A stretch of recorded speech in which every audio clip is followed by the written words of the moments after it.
سلسلة بوكو اف بتقدم مواصفات قوية جدا، وده اللي عملته شاومي في بوكو اف 3 اللي جاي بمعالج رهيب وشاشة جبارة ومواصفات تانية كتير قصاد سعر خرافي كالعادة. يلا بينا نعرف كل حاجة مع بعض.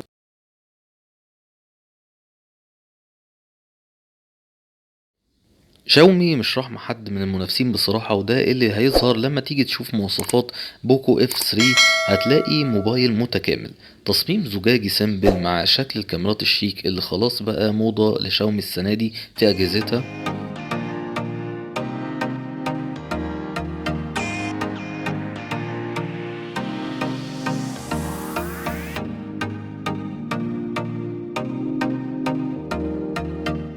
بوكو اف 3 مزود بمعالج رائد، يعني عندك المعالج سناب دراجون 870، معالج 5G 7 نانومتر، والمعالج الرسومي ادرينو 650.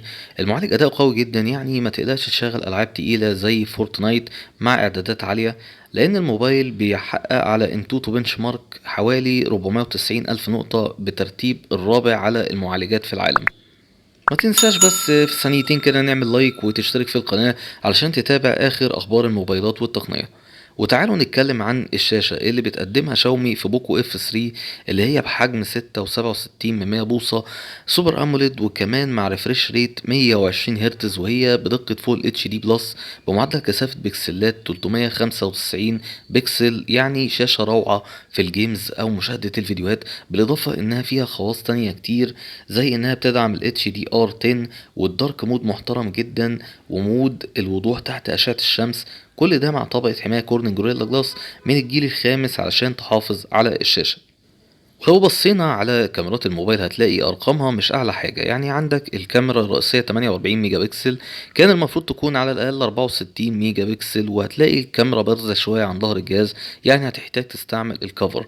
والكاميرا الخلفية عندنا ثلاثية فقط، احنا قلنا الكاميرا الاولانية، الكاميرا التانية 8 ميجا وهي الالترا وايد للتصوير الواسع، والكاميرا التالتة 5 ميجا وهي للماكرو. بالنسبة للسيلفي 20 ميجا بكسل، ولكن الموبايل بيقدر يصور 4K، وفي كمان نايت مود سواء للسيلفي او للكاميرا الرئيسية تقدر تعتمد عليه كويس.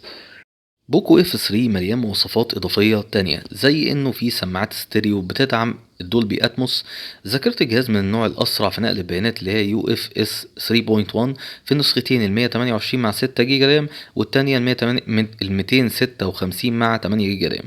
الموبايل بيدعم ال NFC وال IR بلاستر للتحكم في الأجهزة الكهربائية، كمان بيدعم مستشعرات كتير زي الجي بي اس والجيروسكوب، وكمان بيدعم نظارات الواقع الافتراضي. لكن البوكو اف 3 مش موجود فيه منفذ سماعات 3.5 مللي، بيعوض انه بيجي في علبة الموبايل واسطة للتحويل من منفذ الشحن التايب سي لمنفذ سماعات عادية. وطبعا وسائل الأمان موجودة في الموبايل زي الفيس انلوك وبصمة الصباع مدمجة على زرار الباور. اخر حاجه هنتكلم عليها البطاريه اللي جايه بحجم قليل شويه 4520 ملي امبير مع شاحن سريع 33 واط، تشحن البطاريه بالكامل في اقل من ساعه. الحجم القليل للبطاريه ده ادى الى ان الجهاز يبقى شكله ارفع شويه او انحف شويه، خلاه حجمه اقل ومريح في مسكته.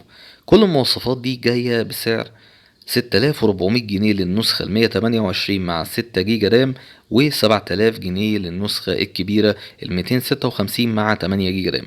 يعني كالعادة سعر رائع قصاد مواصفات جبارة، أهمها بالنسبة لي أنا المعالج الرائد والشاشة التحفة.